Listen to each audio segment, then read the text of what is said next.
Created with free version for non-commercial use.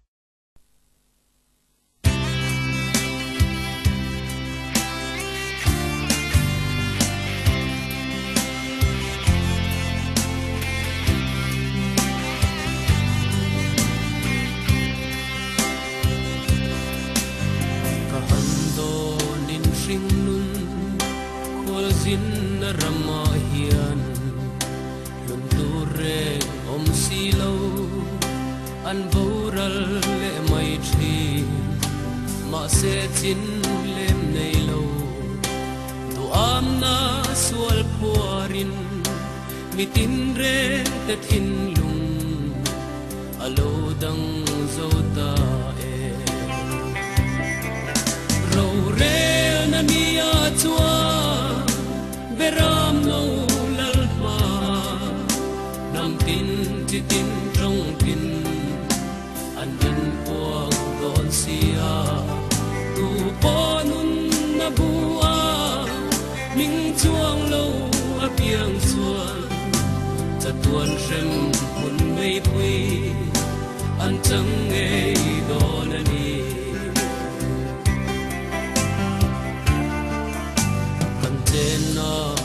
câu răn te zinga ngei po hian i ram a in lalpa sum le pai hau sagna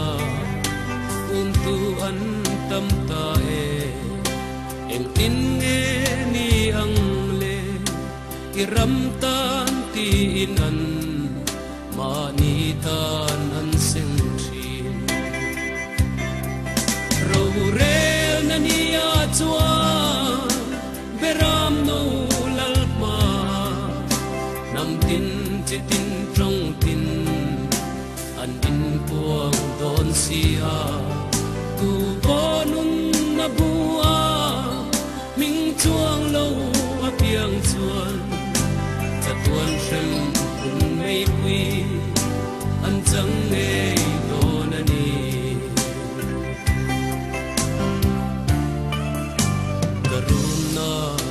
him hi kaning to elalpa elrelle in soi chia abang thei mol silo chatuan khwa var untu kathir thin ni tinin boina chu pui kara ipelo lan untu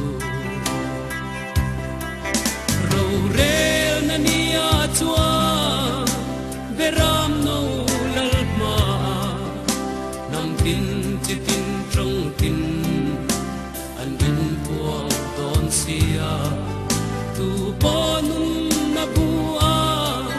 ming chuang lo a piang chuan cha tuan sem un nei pui an chang ngei don ani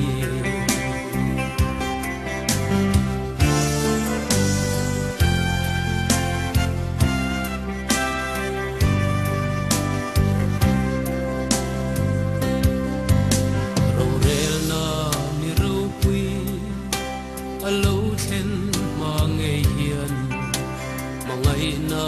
le rem na idin thar le ang o tharau tui hal te tan nun na ber anisi kan zinga hian mangai na tui lo luang rose ro re na nia chua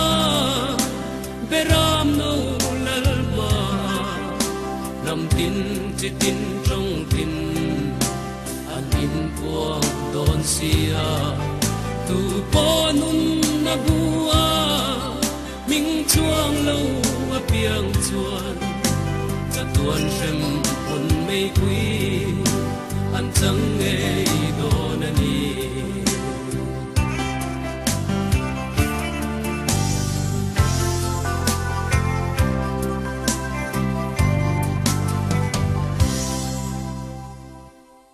Created with free version for non-commercial use.